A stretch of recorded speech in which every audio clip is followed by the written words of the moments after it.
கணபதியே நமக. குரு வாழ்க, குருவே சரணம். ஆன்மீக அன்பர்கள் அனைவருக்கும் இனிய வணக்கங்கள். நம்ம இந்த வீடியோ மூலியமாக 2025ஆம் ஆண்டிற்கான செப்டம்பர் மாத ராசி பலன்களை பார்க்க இருக்கிறோம். இந்த செப்டம்பர் மாத ராசி பலன்களை பார்ப்பதற்கு முன்பாக இந்த செப்டம்பர் மாத காலகட்டத்தில் நடக்கக்கூடிய முக்கியமான நிகழ்வுகளை தனி வீடியோ தொகுப்பில் கொடுக்கலாம் அப்படின்ற நோக்கத்தோடு இந்த வீடியோ தொகுப்பை பொது மக்களுக்காக அனைத்து ராசிக்காரர்களுக்கும் பொதுவான பலன்களாக இந்த விளக்கத்தை தனி வீடியோவாக கொடுக்கலாம் அப்படின்னு நினைக்கிறேன். இந்த செப்டம்பர் மாதம் 2025 பார்த்தோம் அப்படின்னாக்கா முக்கியமான ஒரு நிகழ்வு, கிரகணங்கள் தோஷம் ஏற்படக்கூடிய காலகட்டங்கள் இந்த மாதத்தில் உதயமாகுதுங்க. அதாவது கிரகண காலகட்டங்கள் அப்படின்னு பார்த்தீங்கன்னா செப்டம்பர் மாதம் 7ஆம் தேதி அன்று பார்த்திங்கனாக்கா சந்திர கிரகணம் நிகழ இருக்குது. அப்போ ராகுவினால் ஏற்படக்கூடிய இந்த சந்திர கிரகணமானது அன்று இரவு 9 மணி 56 நிமிடத்திலிருந்து மிட்நைட்டில் 1 மணி 26 நிமிடம் இந்த காலகட்டம் வரலும் சந்திர கிரகணமானது அன்னைக்கு நிகழ இருக்குது. இது பூரணமான சந்திர கிரகணம் அப்படின்னு பார்த்தோம் அப்படின்னாக்கா முழுமையான சந்திரகிரகணம் பிடிபட்ட காலகட்டங்கள் எப்பொழுது அப்படின்னாக்கா தொடங்கக்கூடிய காலகட்டம் 9 மணி 56 தொடங்கி 1 மணி 26 நிமிஷம் மிட்நைட்டில் சந்திர கிரகணமானது முடிய போகுது. அதில் முழுமையான பவர்ஃபுல்லாக அந்த கிரகணம் ஏற்படக்கூடிய காலகட்டம் எப்படின்னு பார்த்திங்கன்னா இரவு மணி 11 மணிலேருந்து 12 மணி 23 நிமிடம் வரலும் முழுமையான சந்திர கிரகணமாக தெரிய போகுது. இது இந்தியாவில் தெரிய போகுது. இதுக்கு முன்பாகலாம் நடந்த கிரகணங்கள் பார்த்திங்கன்னா போன வருடத்தில் நடந்ததெல்லாம் வெளிநாடுகளில் நடந்ததுனால நமக்கு எதுவும் பாதிப்புகள் இல்லை. ஆனால் இந்த சந்திர கிரகணம் மட்டும் இந்த காலகட்டத்தில் இந்த மாதத்தில் மட்டும் நம்ம இந்தியாவில் தெரியக்கூடிய ஒரு கிரகணமாக இருக்க போகுது. அப்போ இந்தியாவில் நடக்கக்கூடிய இந்த கிரகணமாக இருக்கிறதுனால பொதுமக்கள்கள் கொஞ்சம் கவனமாக இருக்கக்கூடிய ஒரு காலகட்டங்கள் அப்படின்ற சொல்லலாம். எப்போல்லாம் கிரகண தோஷங்கள் ஏற்பட போகுதோ, எந்த இடத்தில் நிகழுதோ, அதாவது எந்த நாடுகளில் நிகழுதோ அந்த நாடுகளுக்கு ஒரு சில பாதிப்புகள் வரும்னு இருக்குதுங்க. அப்போ ராகு பகவான் கும்பத்தில் நின்று கும்பத்தில் இருக்கக்கூடிய ராகுவோட சந்திரன் இருந்து ராகு கிரகஸ்த சந்திர கிரகணமாக இந்த வருடம் செப்டம்பர் மாதம் 7ஆம் தேதி தொடங்க போகுது. இது பொதுமக்களுக்கு ஒரு சில பாதிப்புகளையும் கொடுக்கும், ஒரு சில நட்சத்திரங்களுக்கு யோகங்களும் கொடுக்க போகுது.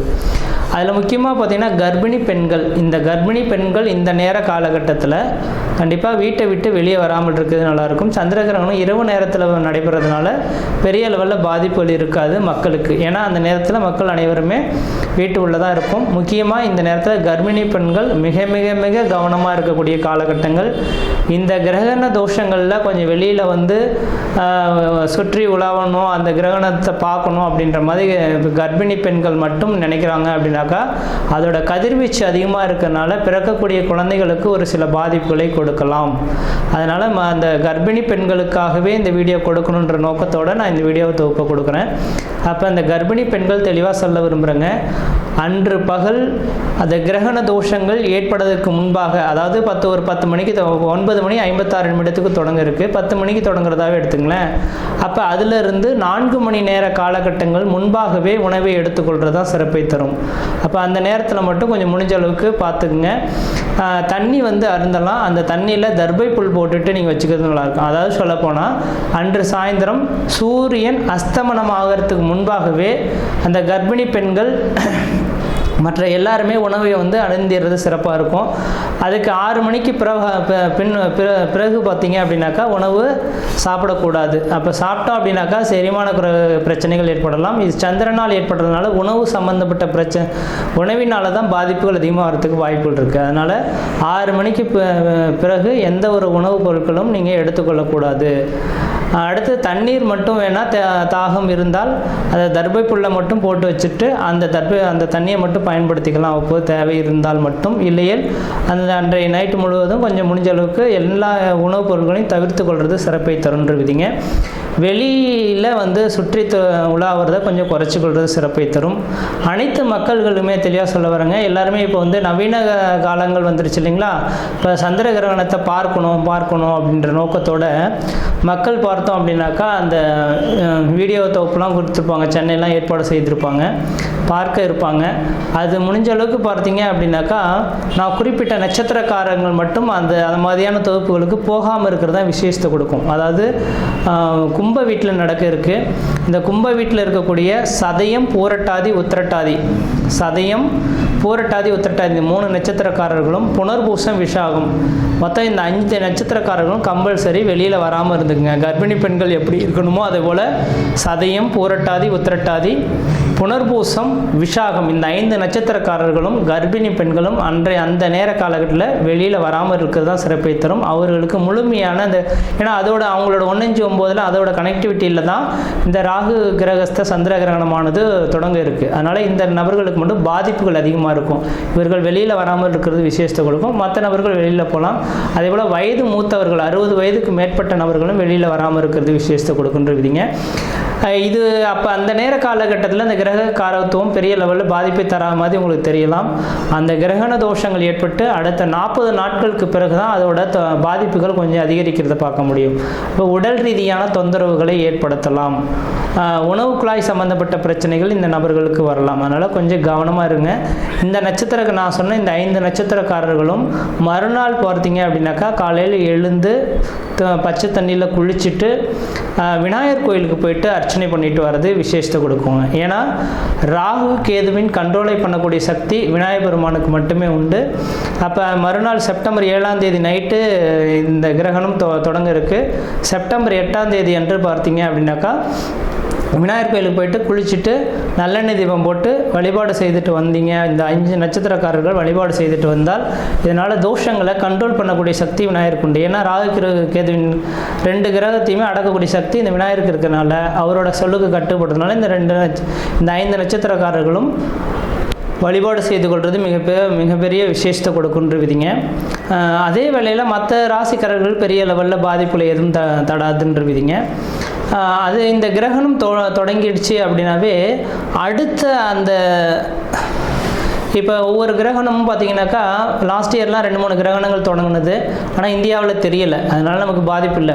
அப்போ எந்த நாடுகளில் கிரகணம் ஏற்படுதோ அந்த நாடுகள் கிரகணம் தொடங்கி அடுத்த கிரகண தோஷங்கள் உண்டாகக்கூடிய காலகட்டவரிலும் ஒரு சில பாதிப்புகளை கொடுக்கும். அப்போ ராகுவினால் இந்த நேரத்தில் தொடங்கிறதுனால கடல் சீற்றங்கள், ஏன்னா சந்திரனோட அமைப்பில் இருக்கனால நீர் சம்பந்தப்பட்ட விஷயங்கள் கடல் சீற்றங்கள் ஏற்படலாம். அதாவது கடல் அலைகள் பூகம்பங்கள் ஏற்படக்கூடிய விஷயங்கள். அதே போல் பார்த்திங்கனாக்கா அந்த நெருப்பினால் பாதிப்பு, விமான விபத்துக்கள், இது மாதிரியான ஒரு சில பாதிப்புகள் ஏற்படுத்துறதுக்கான வாய்ப்புகள் உண்டு. மக்கள் அதுக்கு பின்னர் பார்த்தீங்க அப்படின்னாக்கா முக்கியமாக அடுத்ததாக மழை காலங்களும் தொடங்க இருக்குது இல்லைங்களா. அப்போ மழை காலங்களில் பார்த்திங்கனாக்கா நவீனமான ஒரு நோய் உருவாகிறதுக்கான வாய்ப்புகள் உண்டு. நோய் தொந்தரவுகள் மக்களுக்கு வரதுக்கான இந்த கிரகண தோஷத்தினால மக்களுக்கு அதிகப்படியான நோய் தொந்தரவுகள் ஏற்படலாம். நீரினால் பரவக்கூடிய நோய்கள் அதிகமாக உருவாகிறதுக்கான வாய்ப்பு உண்டு. அப்போ மழை காலங்களில் மக்கள் குடி தண்ணீர்களை சுத்தமாக வச்சுக்கணும். மழை அதாவது வெள்ளப்பெருக்கு அதிகமாக ஏற்படக்கூடிய இருக்கக்கூடிய இடங்களாக இருந்தால் தன்னோட வீட்டை கொஞ்சம் கவனமாக வச்சுக்கிறது, தண்ணி புகாத அளவில் இந்த வடிகால் வசதிகள்லாம் ஏற்படுத்தி கொள்வது விஷயத்தை கொடுக்கும். நான் இது சொல்லும் போது தேவையில்லாத விஷயம் இதெல்லாம் எதுக்கு அப்படின்னு நினைப்பீங்க. இதை அனுபவிக்கும் போது தான் அதோட பாதிப்புகள் தெரியும். அதனால் இந்த கிரகண தோஷங்கள் இருக்கிறதுனால பாதிப்புகள் இருக்கின்ற நம்பிக்கை வரக்கூடிய நபர்களாக இருந்தால் மட்டும் தயவுசெய்து சொல்ல வரேங்க. அடுத்து கரெக்டாக இப்போ செப்டம்பர் 7ஆம் தேதி இந்த கிரகண தோஷம் ஏற்படுது. அதுலேருந்து 40 நாட்கள் அப்படின்னாவே அடுத்தது கரெக்டாக மழை காலங்கள் தொடங்கக்கூடிய காலகட்டமாக இருக்கும். கண்டிப்பாக இந்த வருடத்தில் முக்கியமாக நவம்பர் டிசம்பர் காலகட்டத்தில் அதிகப்படியான மழைப்பொழிவுகளும் சீற்றங்களும் அதிகரிக்கிறதுக்கான வாய்ப்புகள் இருக்குது. மக்கள் கவனமாக இருக்குங்க. அதுக்காக தான் இந்த வீடியோ தொகுப்பு கொடுத்துருக்கேன். மற்ற விதத்தில் எந்த விதத்தையும் தோஷங்கள் பாதிப்பு கிடையாது. தெளிவாக சொல்லக்கூடிய கருத்துக்கள் கர்ப்பிணி பெண்களும் சதயம், பூரட்டாதி, உத்திரட்டாதி, புனர்பூசம், விசாகம் இந்த 5 நட்சத்திரக்காரர்களும் கிரகண தோஷத்தன்று கொஞ்சம் வீட்டை விட்டு வெளியே வராமல் இருங்க. இரவு பார்த்திங்கன்னா 9:56 தொடங்கி நள்ளிரவு 1:26 முடிய இருக்குது. அது முழுமையான சந்திரகிரகணம் அடையக்கூடிய காலகட்டம் 11 மணியிலிருந்து 12:23 வரலும் இருக்குது. இந்த நேர காலங்களில் வெளியில் வராமல் இருங்க. உணவுப் பொருட்கள் எந்த ஒரு உணவுப் பொருட்களும் எடுத்துக்கொள்ள வேண்டாம். மறுநாள் காலையில் குளிச்சுட்டு விநாயகர் கோயிலில் போய்ட்டு விளக்கு போட்டிருந்தாவே இந்த தோஷங்கள் ஓரளவுக்கு கட்டுக்குள் வரும்ன்ற விதிங்க. மற்ற விதத்தில் யாருக்கும் எல்லோரும் தோஷம் கிடையாது. நம்ம இந்த வீடியோ மூலமாக 2025ஆம் ஆண்டிற்கான செப்டம்பர் மாத ராசி பலன்களை பார்க்க இருக்கிறோம். குறிப்பாக இந்த வீடியோவானது பார்த்தோம் அப்படின்னாக்கா மீன ராசி அன்பர்களுக்கான வீடியோ. இந்த மீனராசி அன்பர்களுக்கு செப்டம்பர் மாத கிரகநிலை ஆராயறதுக்கு முன்பாக இந்த மீனராசியின் காரவத்துவம் என்ன அப்படின்னாக்கா குருவின் காரவத்துவங்க. குரு பகவானோட காரகத்துவம் என்னன்னாக்கா பேர் புகழுக்காக மயங்கக்கூடிய ஒரு ராசினும் கூட சொல்லலாம். அதே நேரத்தில் தன்னை வந்து சார்ந்து ஏதாவது ஒரு உதவிகள் கேட்டால் தனக்கு இருக்குதோ இல்லையோ மற்றவர்களுக்கு கொடுத்து அதன் மூலியமாக சந்தோஷத்தை அனுபவிக்கக்கூடிய ஒரு ராசி எது அப்படின்னாக்கா இந்த மீனராசி அன்பர்களாக இருந்துட்டு இருப்பாங்க. அப்போ தயால குணம் கொண்ட இந்த மீனராசி அன்பர்களுக்கு கொஞ்சம் ஒரு கடந்த ஒரு 6 மாத காலகட்டங்கள், அதாவது மார்ச் மாதம் 29ஆம் தேதியிலிருந்து 2025 மார்ச் மாதத்தில் இருந்து பார்த்தோம் அப்படின்னாக்கா கொஞ்சம் படிப்படியாக ஒரு சோதனைக்கான ஒரு காலகட்டம் உதயமாயிடுச்சு. அதில் முக்கியமாக தொழில் சார்ந்த விஷயங்களில் ஒரு சில தடைகள் உதயமாயிருக்குன்றதான் சொல்லணும். ஏன்னா மார்ச் மாதம் 29ஆம் தேதி தான் சனி பகவான் உங்கள் ராசியை வந்து தொட்டார். அப்போ ராசியில் வந்து சனி பகவான் இப்போதைக்கு வக்ரத்திலையும் வந்துட்டு இருக்கார். அப்போ ஜென்மத்திலேயே இருக்கக்கூடிய சனி பகவானால் 7.5 சனியின் தாக்கத்தில் இந்த மீனராசிக்காரர்கள் இருந்துட்டு இருக்கீங்க. அப்போ 7.5 சனியில் இருக்கக்கூடிய காலகட்டத்தில் இந்த மீனராசி என்பவர்களுக்கு பல்வேறுபட்ட சோதனைக்கான ஒரு காலகட்டங்களாக இந்த மாத காலகட்டம் உங்களுக்கு உதயமாகிறத பார்க்க முடியுதுங்க. அதனால் இந்த மீனராசி என்பவர்கள் கொஞ்சம் சிந்தித்து செயல்படுங்க. யார்கிட்டையும் விதண்டாவாத கருத்துக்களை எடுத்துக்கொள்ள வேண்டாம். உங்களோட வேலை உண்டு, உங்களோட பிழப்புன்ற மாதிரி இருக்கணும். நிரந்தரமான வேலை வாய்ப்புகள் நீங்களே ஏற்படுத்தி கொள்ளுங்க. ஒரு வேலையில் இருந்துட்டு இந்த நேரத்துக்கு இதுக்கு பிறகு பார்த்தீங்கன்னா இன்னொரு இடத்துக்கு நம்ம மாறிக்கலாமோ அப்படின்ற மாதிரி நீங்கள் இன்னொரு இடத்துக்கு மாறுறது கண்டிப்பாக வேண்டாம். இருக்கிற வேலையை தக்க வைத்துக் கொள்றதான் விசேஷத்தை கொடுக்கும். ஜென்மத்தில் சனி பகவான் வந்துட்டார்னா ஒரு வேலையை விட்டுட்டு நீங்கள் திரும்ப வந்துட்டீங்க அப்படின்னாக்கா அடுத்த வேலை கிடைக்கிறதுக்கு ரொம்ப பாதிப்புகள் உருவாகிறதுக்கான வாய்ப்புகள் அதிகமாக இருந்துகிட்ருக்கு. அதனால் வேலை வாய்ப்பு மட்டும் கொஞ்சம் விட்டுடாமல் அதை பார்த்துங்க. செய்யக்கூடிய தொழில் செய்யக்கூடிய இடத்துல வந்து போட்டி பொறாமைகள் அதிகமாக உருவாகிறதுக்கான வாய்ப்பு உண்டு. யார் எப்படி போனாலும் சரி அதை தன் காதில் படாமல் மாதிரி போட்டுங்க. செய்யாத குற்றத்துக்கு நீங்கள் தான் செய்யுதுன்னு சொல்கிறாங்களா, சரி போ என்ன பண்ணுறதுன்ற மாதிரி அமைதி காத்துக்கொள்ளுங்க. அது ஆண்டவனே சில நல்லது செய்வார் அப்படின்ற மாதிரி விட்டுருங்க.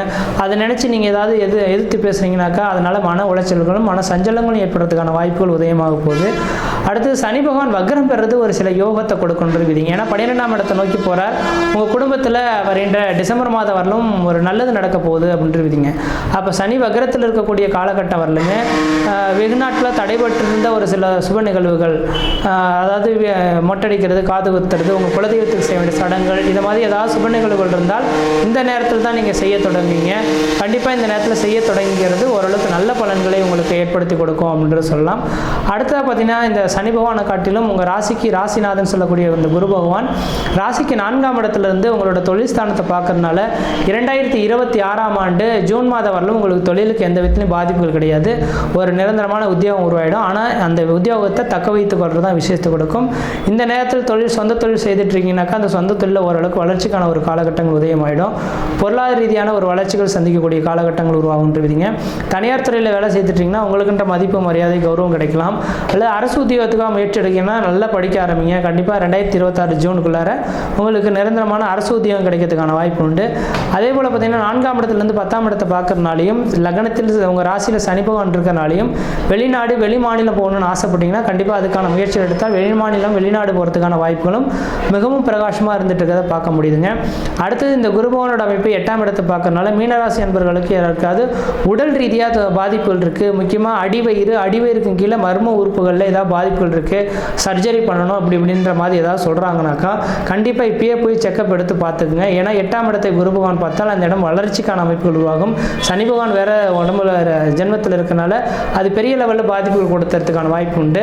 அதனால் உடனே செக்கப் எடுத்துங்க. இந்த பாதிப்புகள் மருத்துவ சர்ஜரி சம்மந்தப்பட்ட பிரச்சனைகள் எதுவும் போகக்கூடாதுன்னு நினைக்கிறீங்கனாக்கா இந்த சனியின் அம்சமான விநாயகர் பெருமானை கட்டினா பிடிச்சிக்குங்க. இன்றைய தேதியிலிருந்து 2030ஆம் ஆண்டு முடியக்கூடிய காலகட்டம் வரலுமே சனிக்கிழமை தோறும் சாயந்தர வேளையில் 5:30 மணிலேருந்து 6:30 மணிக்குள்ளார விநாயகர் கோயிலுக்கு நல்லெண்ணெய் தீபம் தொடர்ச்சியாக மீனராசி என்பவர்கள் போட்டு வந்தால் மழை போல் வரக்கூடிய பிரச்சனைகள் பனி போல் விலகுன்றீங்க. சாப்பிட்றதுக்கு மறக்கணுமோ இல்லையோ சனிக்கிழமை தோறும் சனி பகவானுக்கு சனியின் அம்சமான விநாயகர் பெருமானுக்கு விளக்கு போடுறதுக்கு மறக்காமல் இருந்துட்டால் இந்த 7 சனி காலகட்டங்கள் உங்களுக்கு நியூட்ரலாக போயிடுன்றீங்க. பெரிய அளவில் பாதிப்புகளை தராது, இல்லையே பாதிப்புகளை கொடுக்கறதுக்கான வாய்ப்புகள் உண்டு. அதே போல் உங்கள் ராசிக்கு 12ஆம் இடத்துக்கு இந்த குருவின் பார்வை இருக்கனால இந்த மீனராசி என்பவர்கள் யாராவது வெளியூர் வெளிமாநில வெளிநாடு போகணும்னு ஆசைப்பட்டால் கண்டிப்பாக முயற்சி எடுத்து பாருங்கள், வெளிநாடு போகிறது தான் நல்ல ஒரு வாய்ப்பை ஏற்படுத்தி தரும். ஏன்னா 12ஆம் இடத்தை குரு பகவான் பார்க்கத்தால் வெளிநாட்டில் போனீங்கன்னா அந்த நாட்டு மக்கள் உங்களை தேர்ந்தெடுத்து மட்டும் இல்லாமல் உங்களுக்கு அந்த நாட்டு குடியுரிமை அங்கேயே செட்டில்ட் ஆகக்கூடிய அமைப்புகள். அந்த தொழிலை பார்த்தீங்கன்னாக்கா நீங்கள் தான் அந்த தொழிலுக்கு சரியான நபராக இருப்பீங்கன்ற மாதிரி ஒரு நிரந்தரமாக அங்கே உட்கார வைக்கிறதுக்கான வாய்ப்புகள் உண்டு. அப்போ பேர் புகழ் கௌரவம் கிடைக்கணும்னா மீனராசி என்பவர்கள் இடம் விட்டு இடம் பெயரணும், ஊரை விட்டு ஊர் மாறணும், அதாவது ஊரை விட்டு வெளியூர் வெளிமாநிலம் வெளிநாட்டு போகணும். வெளிநாட்டு போக முடியாத நபர்கள் இடத்தை கொஞ்சம் மாற்றிக்கிட்டால் உங்களோட பேர் புகழ் கௌரவத்துக்கு குறைவு இருக்காது. இடமாற்றங்கள் இல்லாமல் இருந்தால் தேவையில்லாத பிரச்சனைகளும் வம்பு வழக்குகளும் வரலாம். அதே போல் மீனராசி என்பவர்கள் கொஞ்சம் வண்டி வாகனத்தில் கொஞ்சம் கவனமாக போயிட்டு கவனமாக வாங்க. ஆனால் 12ஆம் இடத்தை நோக்கி சனி பகவான் போகிறதுனால வண்டி வாகனத்தில் ரொம்ப ரொம்ப எச்சரிக்கையாக இருக்கணும். இரவு நேர பயணங்களை குறைச்சிக்கொள்ளணும். வண்டி வாகனத்தில் இயக்கும் போது கவனக்குறைவாக ஏற்பட்டால் தேவையில்லாத பிரச்சனைகள் ஏற்பட்டு அதனால் பாதிப்புகள் ஆக்சிடென்ட் ஆகிறதுக்கான வாய்ப்புகள் இருக்குது. கவனமாக இருக்குங்க. இதுக்காக இந்த வண்டி வாகன தடைகள் எதுவும் ஏற்படக்கூடாது அப்படின்றதுக்காக தான் விநாயகர் கோயிலுக்கு விளக்கு போட சொல்லியிருக்கேன். விநாயகர் கோயிலுக்கும் போயிட்டு தொடர்ச்சியாக சனிக்கிழமை தோறும் நல்லெண்ணெய் தெய்வம் போட்டு வந்தீங்கன்னா மழை போல் வரக்கூடிய பிரச்சனைகள் பனி போல் விலகுன்றிருந்தீங்க. மற்ற விதத்தில் உங்களுக்கு எந்த விதத்தையும் தோஷங்கள் பாதிக்க முடியாது. இந்த மாத காலகட்டத்தில் சுகஸ்தானத்திலேருந்து குரு பகவான் பார்க்கறதுனால வெகு நாட்டில் தடைபட்டிருந்த ஒரு திருமண வாய்ப்புகள் உங்களுக்கு கூடி வரதுக்கான வாய்ப்புகள் உண்டு. அதேபோல் குழந்தை பேர் இல்லாத நபர்களுக்கு குழந்தை பேர் உருவாகக்கூடிய காலகட்டமும் இந்த மாதம் உதயமாகுதுங்க. அப்போ கொஞ்சம் கஷ்டங்கள் இருந்தாலும் அதுக்கு தகுந்த சுப நிகழ்வுகளும் ஏற்படுறதுக்கான வாய்ப்புலாம் இந்த மாதம் உதயமாகுது. முயற்சி எடுத்து பார்த்தீங்கன்னா கண்டிப்பாக வெற்றி பெற முடியும். நல்லா சிந்தித்து செயல்படுங்க. உங்களோட சுய ஜாதகத்தை உங்கள் குடும்ப ஜோதிடர்கள் யாருன்னு பார்த்து அவங்ககிட்ட கொடுத்துட்டு இன்றைக்கி ஏதோ 7 சனி தொடங்கியிருக்குன்னு சொல்கிறாங்க, நான் இந்த வருடத்தில் எது செய்யணும் செய்யக்கூடாது, என்னோட தொழில் என்ன, சொந்த தொழிலா, தனியார் துறை வேலைவாய்ப்பா, அந்நிய நாடு தொடர்புகளா அப்படின்ற கேட்டுட்டு செயல்படணும். எனக்கு திருமணம் நடக்குமா நடக்காதா, எந்த திசை போகணும் அப்படின்றதெல்லாம் தெளிவான ஒரு விளக்கத்தை கேட்டு தெரிஞ்சுக்கிட்டு நீங்கள் முயற்சி எடுத்தால் தோல்விகள் இல்லாமல் கொண்டுட்டு வந்துட முடியும். இன்னொரு 5 வருட காலகட்டத்துக்கு சிந்தித்து செயல்பட்டால் மட்டுமே வாழ்க்கையில் வெற்றி பெற முடியுங்க. நீங்கள் எடுக்கக்கூடிய முயற்சிகள் எல்லாம் சரிதான் அப்படின்ற மாதிரி எடுத்துகிட்டு கொஞ்சம் கஷ்டப்பட்டுட வேண்டாம், சிந்தித்து செயல்பட பாருங்கள், வாழ்க்கையில் வெற்றி பெறுவீங்கன்னு விதிங்க. மற்ற விதத்தில் உங்களுக்கு எந்த விதத்தையும் தோஷங்கள் பாதிக்க முடியாது. சீரும் சிறப்புமாக இருப்பீங்க, நலமாக இருப்பீங்க. நன்றி, வணக்கம்.